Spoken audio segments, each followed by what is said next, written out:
This is the last word on sports. 4th down on 4 starts now. No style points necessary, especially at this point in the NFL season. Welcome into 4th down on 4. For the first time in 6 weeks, the Saints had to answer a couple of questions. Can they win outside and in cold weather? They got both in Nashville today. Jim Henderson begins our coverage from the Music City. The Saints love to play in rhythm. Today, they had little of it through a first half that they led just 6-3. 15 first-half penalties on both teams contributed to that. In the third quarter, the Saints thought they had their first touchdown on a pass to a gimpy Jimmy Graham. The incomplete call was challenged to no avail. I thought that Graham's touchdown was going to be overturned based on what we saw.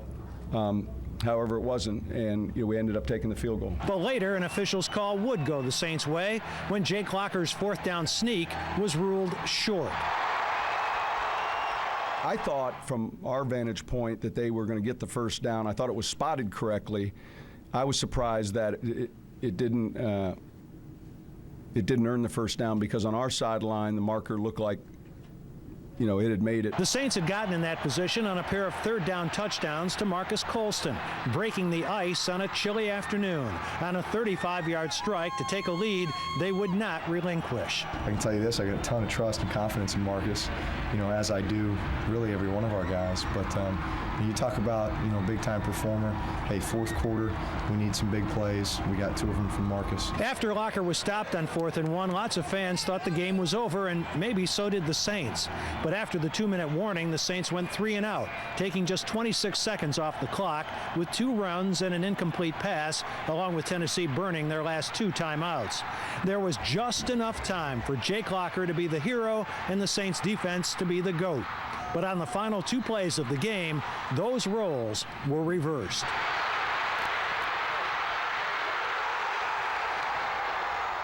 As an offense, we had an opportunity to seal the deal, get a first down, win the game.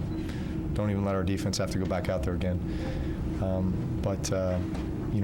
I got a lot of respect for that team and their coach, and they did stop us, and Jake Locker came back in, gutty performance, let him down, and our defense came up with 2 big plays on the goal line to get us the victory. But all's well that ends well, and it ended spectacularly well for the Saints here today in Nashville. Jim Henderson, 4th down on 4. It wasn't pretty. The 11 penalties by the Saints today, nearly double what they averaged per game this season. Again, no style points for this win, but none necessary. Let's go back to Nashville and join Jim Henderson and WWLTV.com's Bradley Handwerker. Jim, kind of emotional game today for the Saints and probably the fans sitting at home watching this one. And the broadcasters as well. I mean, that's one of the really exciting ones that we've done in a long, long time, to come down to the final play of the game and end it with a Saints sack. That's pretty exciting. I mean, when we were entered in the locker room, you could see guys physically sitting down trying to compose themselves. Malcolm Jenkins wanted some time to just think about the game and how it had ended. Jonathan Vilma was just sitting there staring off into space.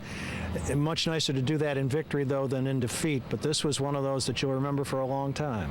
Well, and we look at it coming in, people would have said Saints 9-3, Titans 7-5. This should be a cakewalk, but a lot of us close to the Saints, have been in the locker room and kind of follow football, realized this was going to be a close, tough game. Titans have been playing well coming in. They had a lot to play for. Did you get the impression that this was the game that you were going to see coming in? Oh, very much so.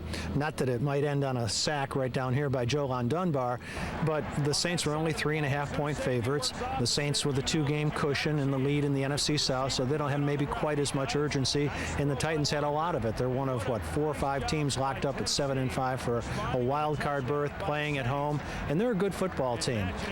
So yeah, this was the game I anticipated seeing as far as how tight it was and perhaps how low scoring it was. This is a team that doesn't give up big plays in the Titans, and fortunately for the Saints, they gave up 2 big ones to Marcus Colston, but other than that, they did a good job of shutting down this Saints team and really destroying their rhythm along with Mike Carey and the officiating crew.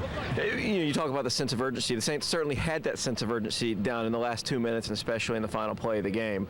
It's been a problem for them the last month or so. They've been giving up some big plays over the middle and over the top that we're not used to seeing in the beginning of the season. Is that going to be an issue going forward? And was that more the Titans making plays today, or is that the Saints giving up these plays? I think it's the Saints giving up those plays. I mean, the Titans don't have a quick striking offense for the most part. You got Jake Locker, who's got a strong arm, but I mean, he's a rookie quarterback who hasn't seen a whole lot of action. Was very inaccurate early, but he had receivers running wide open. And I think that this is certainly a concern by the Saints, but they always talk about making the next play. Forget about the last one and make the next one. Unfortunately, the next one was made by Tracy Porter, and then the next one was made by Jolan Dunbar. But this is a game that had they lost it, you would have found a number of things to second guess, and their pass coverage is one of them. And one final thing here, coming in, it was all about Chris Johnson, stopping Chris Johnson. The Saints limited him throughout the entire day, longest run 9 yards. What did they do, and are you impressed by that, and did you expect that? I don't know if I expected it, but, you know, he's thrown in some clunkers. I think playing Atlanta about 3 games ago, he carried 12 times for 13 yards. Now, he had 2 big games in the last 2 games, but I didn't see much running room for him today. I think it was they probably went back and looked at that tape of Atlanta and said, how did the Falcons shut him down so well, because he's been running so well in the second half. I just saw a lot of pursuit, a lot of gang tackling, and some sure tackling for the most part on Chris Johnson. All right, Jim, another emotional win, a big win for the Saints. They improved to 10-3, which is the 3rd year in a row they've gotten to 10-plus wins, which is kind of unheard of for this franchise.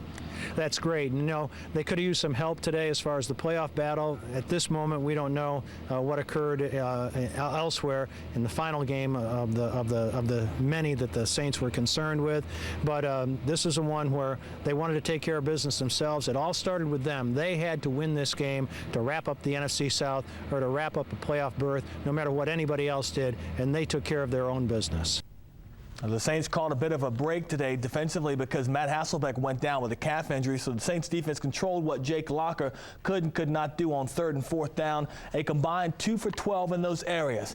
Jim Henderson caught up with the player that made the game-winning stop, Jolan Dunbar, in the locker room. Not too often do you have to face 2 quarterbacks in one game of such different styles. Did that cause an adjustment on your part? Definitely adjustment, a huge adjustment. We prepared for Hasselbeck, who's going to sit in the pocket and throw the ball from the pocket, and we happened to get Locker in the 2nd quarter, I think, maybe 3rd quarter, who definitely can chuck the ball deep, and he was going to run the ball. So it was definitely an adjustment, and we tried to play some coverages and try and keep him in the pocket, but you know, he's a good athlete, and he was able to get around a couple of times, but we just got to get him down. The focus was on stopping Chris Johnson. You must have been pretty pleased with your efforts in that regard, because you did. Yeah, that was one of the main focuses.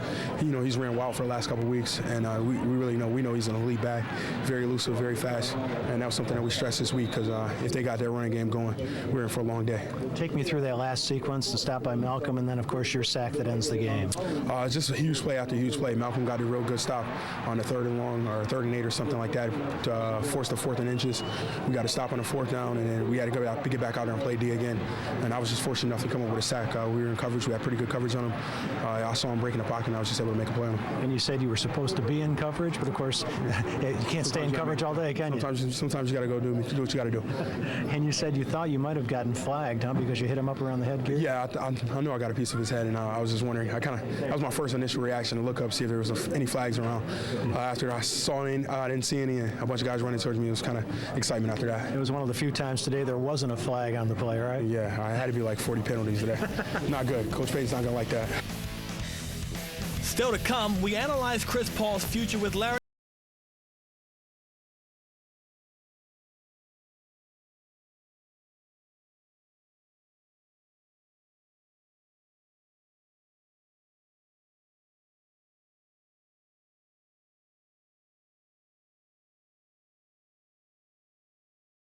Real Big Gift Sale is on now. Save 50 to 60% off clothing for everyone on your list, and incredibly low prices on fleece activewear, only $9.99. Plus, get coupons at SearsStyle.com for over $100 in extra savings on top of already low sale prices. Sears.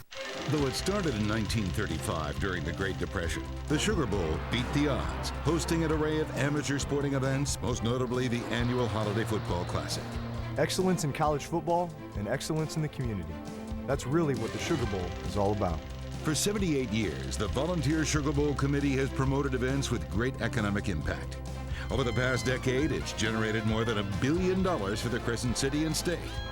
Along with its BCS football games and a host of other sporting events, the Sugar Bowl is one of New Orleans' greatest economic assets.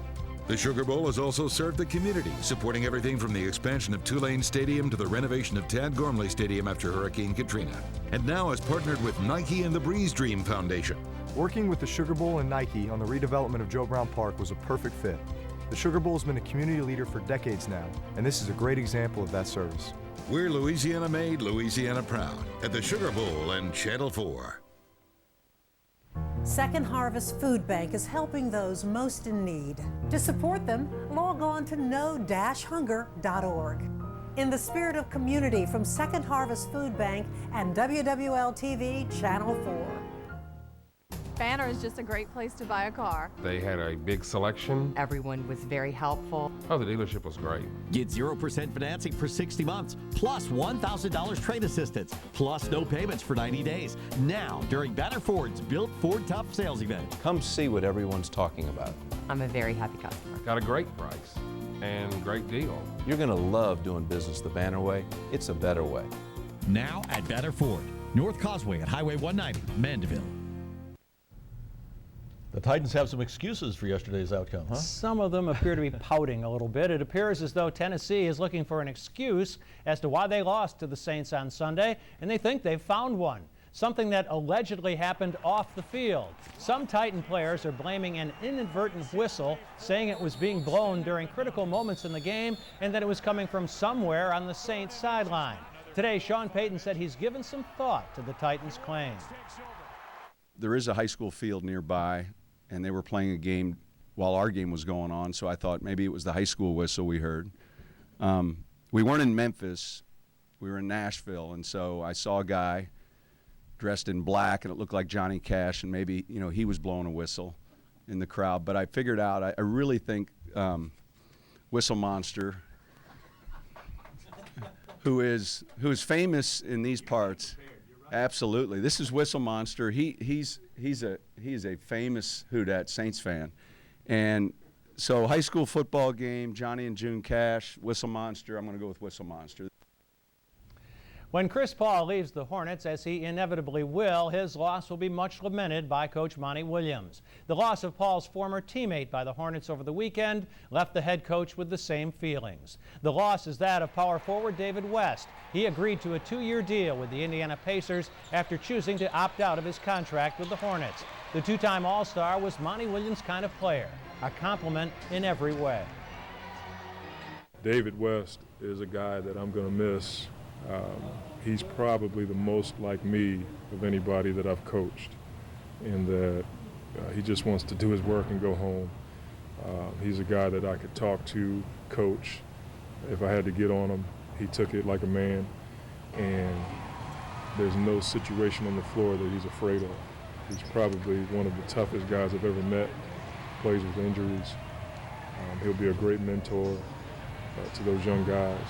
And I'm going to miss him. I just think that you don't lose guys like David and just say, oh, well, this community and this franchise, that was a blow for us.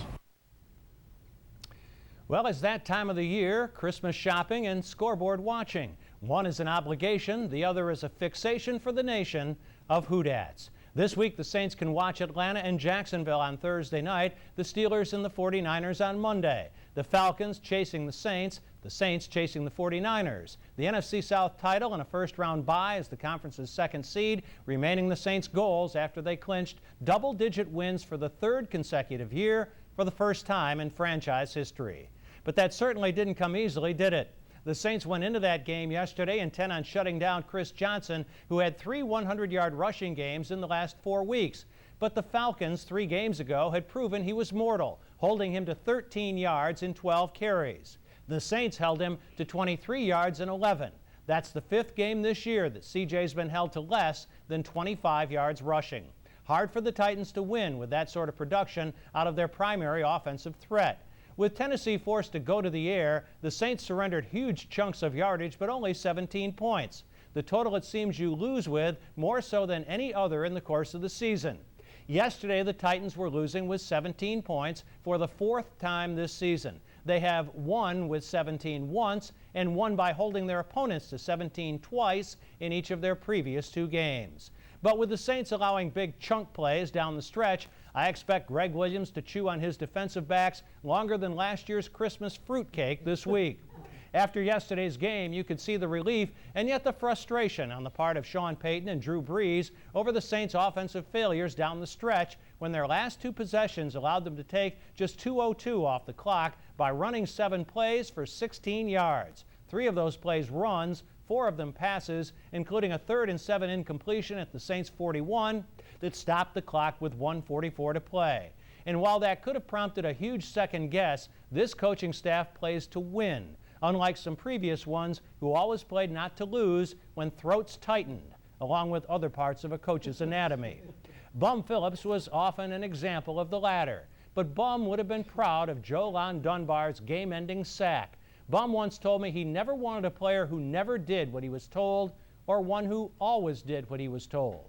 Bum felt you always had to provide some latitude for instinct to take over, as it often did for Ricky Jackson with the game on the line. Dunbar abandoned his responsibility in pass coverage to chase down Jake Locker. Yesterday, that sort of latitude for instinct combined with Joe's longitude to win the game.